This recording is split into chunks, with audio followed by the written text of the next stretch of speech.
yang dihadapi oleh hampir seluruh negara di dunia termasuk Indonesia. Penggunaan plastik yang berlebihan dan sifatnya yang sulit terurai menjadi pemicu utama kerusakan lingkungan. Oleh karena itu, pengurangan penggunaan plastik sekali pakai harus segera dilakukan menyelamatkan bumi kita. Plastik dikenal sebagai bahan yang sangat sulit terurai secara alami. Dibutuhkan waktu hingga ratusan tahun agar plastik dapat hancur sempurna di dalam tanah. Jika dibiarkan menumpuk, tumpukan sampah ini akan mengganggu kesuburan tanah dan merusak ekosistem. Selain itu, sampah plastik terbawa hujan akan mengalir ke sungai dan akhirnya sampai ke laut. Di laut, sampah plastik menimbulkan dampak yang sangat mengkhawatirkan. Banyak hewan laut seperti penyu, ikan, burung laut yang mati karena penelan plastik atau terjerat limbah tersebut. Tidak hanya merugikan hewan, mikroplastik juga bisa masuk ke dalam rantai makanan manusia. Ketika mengonsumsi ikan terkena dampak polusi plastik secara tidak langsung, racun plastik tersebut akan masuk ke dalam tubuh kita. Lebih jauh lagi, sampah plastik juga menjadi penyebab utama terjadinya banjir di perkotaan. Saluran air dan sungai menjadi tersumbat oleh tumpukan plastik sehingga aliran air menjadi terhambat akibatnya. Ketika hujan turun intensitas tinggi, air tidak dapat mengalir lancar meluap ke pemukiman warga. Berdasarkan berbagai uraian di atas, jelas terlihat bahwa sampah plastik membawa banyak kerugian bagi kehidupan makhluk hidup dan lingkungan. Kita sebagai masyarakat harus mulai bijak dalam mengelola sampah, mengurangi ketergantungan terhadap plastik demi terciptanya lingkungan yang sehat dan bersih. Baik, setelah Ibu memberikan topik tentang bahaya plastik bagi lingkungan, Ibu akan bertanya kepada kalian tentang bahayanya sampah plastik bagi lingkungan. Ibu akan bertanya kepada kalian, apa masalah utama yang dibahas oleh penulis dalam teks tersebut? Tuliskan pendapat awal penulis mengenai masalah tersebut. Baik, siapa yang tahu?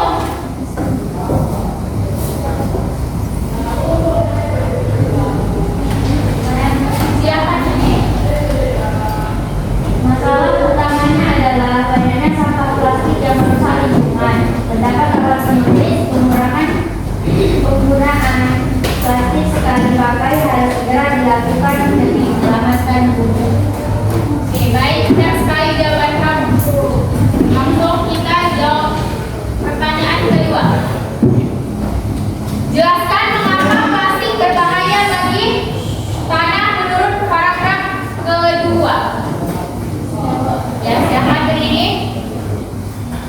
Karena plastik bersifat sangat sulit terurai atau butuh waktu ratusan tahun. Jika menumpuk, plastik akan mengganggu kesuburan tanah dan merusak ekosistem.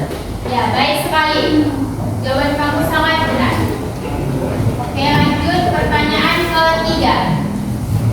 Pada paragraf ketiga terdapat uraian penguat mengenai dampak di laut. Sebutkan dua dampak buruk yang dijelaskan terhadap hewan dan manusia. Silakan berdiri.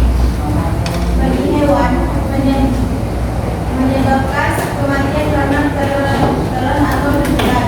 Bagi manusia, mikroplastik masuk ke dalam rantai makanan dan membawa racun ke tubuh. Ya, benar sekali jawaban kamu. Lanjut pertanyaan keempat. Jelaskan hubungan antara sampah plastik dengan terjadinya banjir di kota-kota besar. Silakan. Sampah plastik menyumbat saluran air dan sungai sehingga aliran air menjadi terhambat. Akibatnya saat hujan deras air meluap dan menyebabkan banjir. Baik, benar sekali jawaban ke pertanyaan ke-6. Tuliskan kalimat yang menunjukkan bahwa penulis memberikan fakta atau data untuk memperkuat argumennya. Ibu, silakan berdiri. Dibutuhkan waktu hingga ratusan tahun agar plastik dapat maju sempurna di dalam tanah. Ya, benar sekali jawaban kamu. Langsung kita pertanyaan selanjutnya. Apa yang terjadi jika penggunaan plastik tidak segera dikurangi menurut logistik tersebut? Ada yang tahu? Dan sedangkan lingkungan akan semakin rusak karena menjadi tidak subur, hewan laut punah, kesehatan manusia terancam dan terancam banjir dan akan sering terjadi. Ya, benar sekali jawaban. Lanjut, pertanyaan ke-8. Sebutkan struktur teks eksposisi yang terdapat pada paragraf pertama dan paragraf terakhir. Ada yang tahu? Silakan berdiri. Paragraf pertama tesis yaitu pernyataan pendapat, yang kedua paragraf terakhir penegasan ulang atau kesimpulan. Ya, benar sekali jawaban. Langsung jawaban ke pertanyaan ke-9. Buatlah satu saran atau solusi yang bisa dilakukan masyarakat untuk mengatasi masalah plastik tersebut. Ada yang tahu? Saya Bu, Ya, silakan berdiri. mengurangi penggunaan plastik sekali pakai, membawa tas belanja sendiri dari rumah, memilah sampah atau menggunakan barang yang bisa dipakai berulang kali. Ya, benar sekali. Tepuk tangan dulu.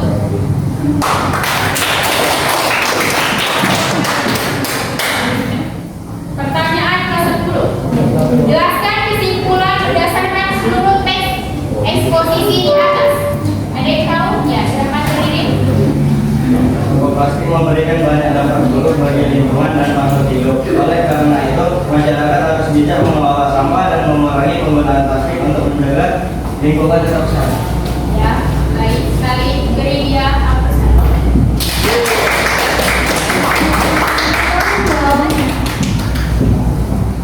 Apa tema teks eksposisi yang kita tonton tersebut?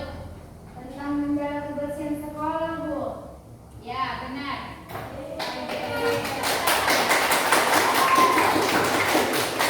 Kedua, apa kesimpulan dari teks eksposisi yang kita tonton tersebut? Yaitu menjaga kebersihan sekolah merupakan tanggung jawab bersama untuk menciptakan lingkungan belajar yang sehat. Ya, benar sekali. Oke, kita masuk dalam keterampilan bertanya teks eksposisi. Keterampilan bertanya adalah kemampuan siswa untuk mengajukan pertanyaan kritis mendalam terhadap suatu informasi. A. Jenis pertanyaan yang 5W1H. Apa what? Siapa wow? Kapan when? Di mana where? Mengapa why? Bagaimana wow? Contoh teks eksposisi yang dimaksud dengan polusi udara. Mengapa polusi udara berbahaya? Bagaimana cara mengurangi polusi udara? Apa itu 5W1H? Apa, siapa, kapan, di mana, mengapa, bagaimana. Contohnya, apa yang dimaksud dengan polusi udara? Itu yang bagian apa atau what. Yang kedua, mengapa? Mengapa polusi udara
Oke, lanjut kita ke 6. 6 menulis mengumpulkan ide yang didukung oleh yang ke-6 penulis mengumpulkan